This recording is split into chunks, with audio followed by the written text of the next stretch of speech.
Baik, selamat pagi anak-anak. Masih bersama Pak Leo di Adem Ayam YouTube channel. Pada pagi hari ini kita akan melaksanakan kegiatan pembelajaran kembali. Masih di tematik 4C, subtema 2, pembelajaran hari keempat.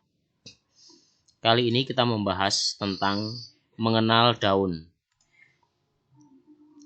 Tujuan pembelajaran kita, anak-anak mampu menjelaskan penggunaan kata tanya dalam kalimat, membuat kalimat tanya dengan ejaan yang benar, membuat kalimat langsung dan tidak langsung, menyebutkan macam-macam bentuk daun berdasarkan bentuk tulang daun, menjelaskan bagian-bagian daun, menjelaskan fungsi dari daun, menggambar bentuk tulang daun berdasarkan pengamatan.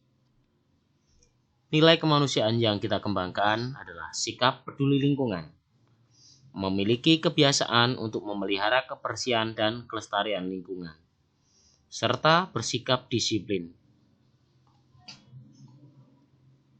Mengenal daun.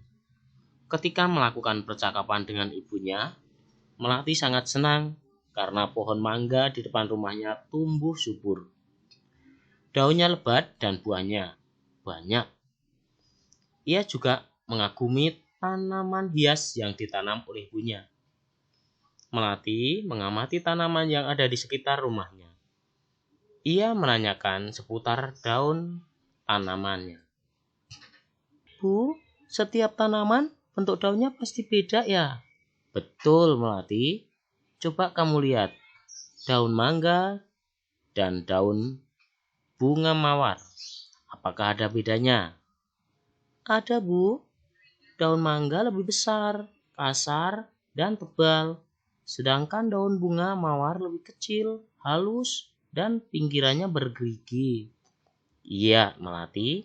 Coba kamu lihat tulang daun mangga ini.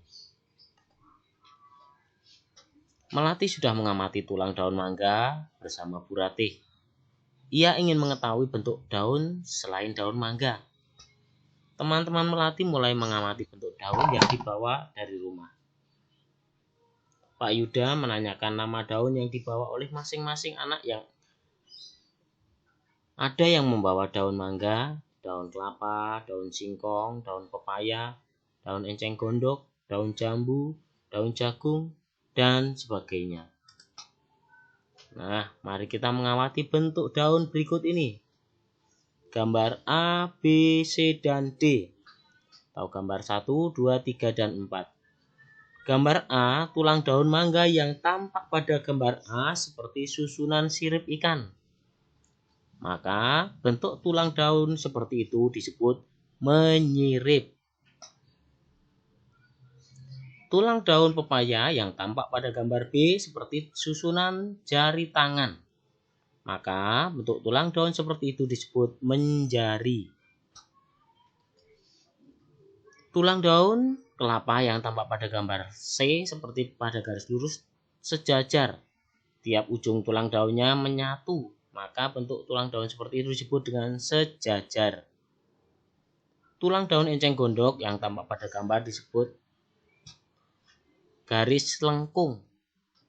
Tiap ujungnya tulang daun menyatu, maka bentuk daun seperti itu disebut melengkung. Nah, sekarang tuliskan berbagai bentuk daun yang kalian ketahui yang ada di sekitar rumah kalian. Bapak mencoba yang ada di sekitar tempat Bapak. Ada daun pepaya di tempat Bapak. Ada daun sirih, ada daun kelapa, ada daun jambu biji, ada daun pohon jagung, ada daun pisang, ada daun palma, ada daun rambutan, dan ada daun bayam. Daun singkong menjari. Daun pepaya juga menjari. Daun sirih bentuknya melengkung. Daun kelapa bentuknya sejajar.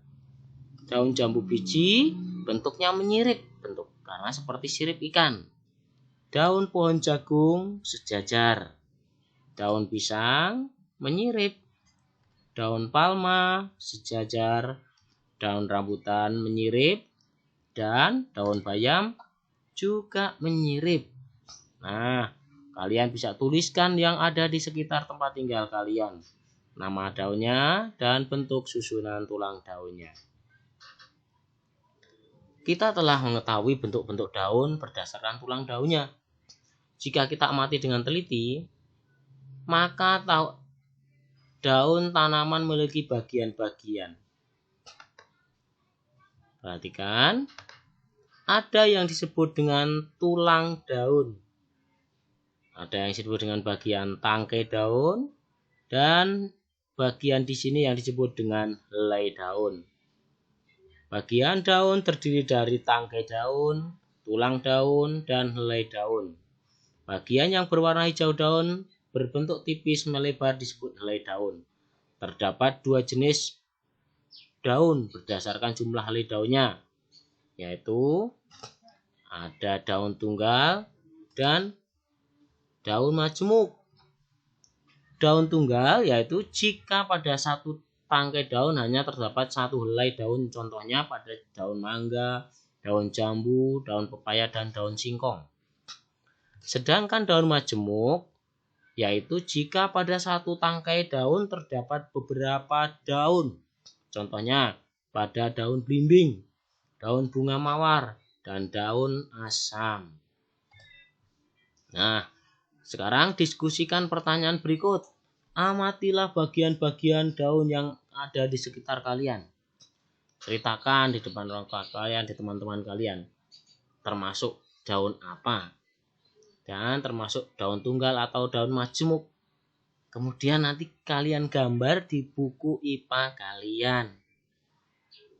Oke.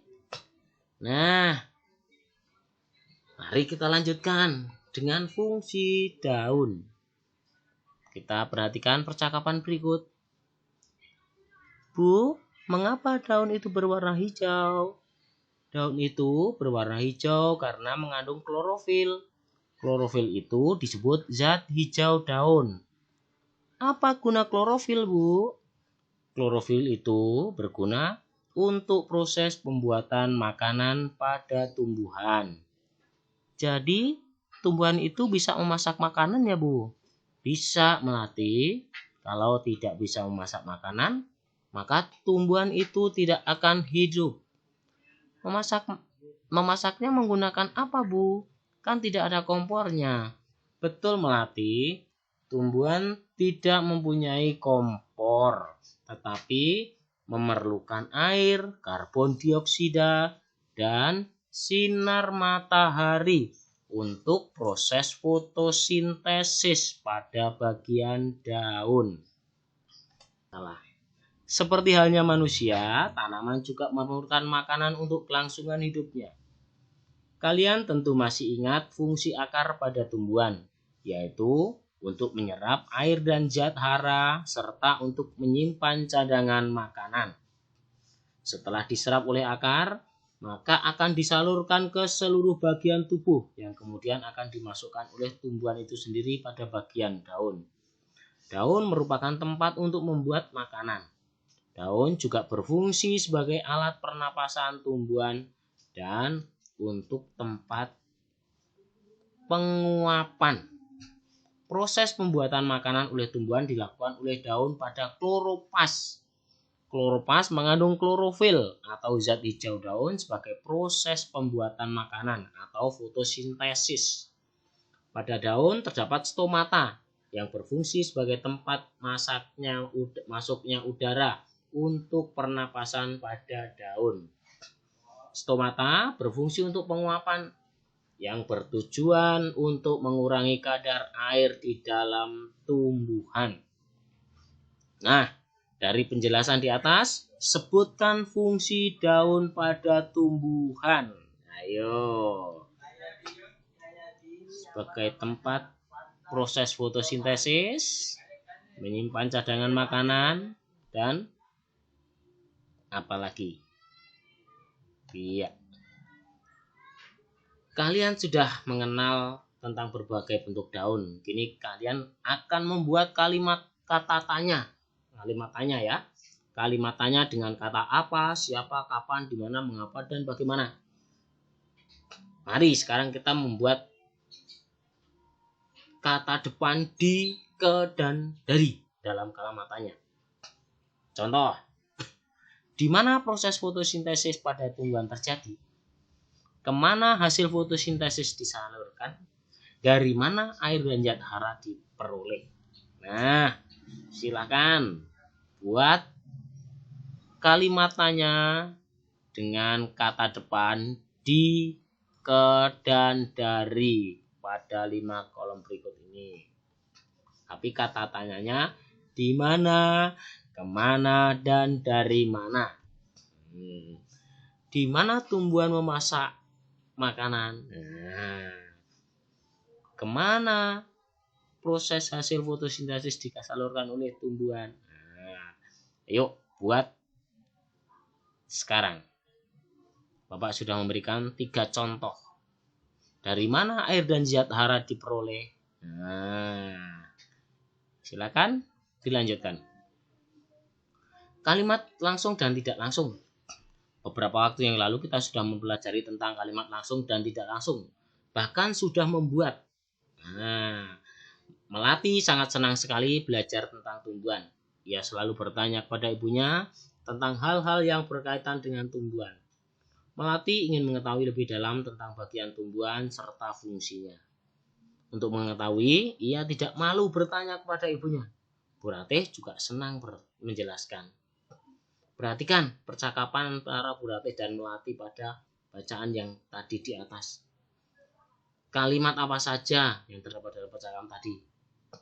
Huruf apa saja yang digunakan untuk memulai percakapan? Bisa kalian tuliskan. Nah, ada 4. Melati bertanya, apakah kegunaan klorofil pada daun? Kalimat tidak langsungnya, Melati menanyakan tentang kegunaan klorofil pada daun. Ibu mengatakan klorofil itu berguna untuk proses fotosintesis atau proses pembuatan makanan.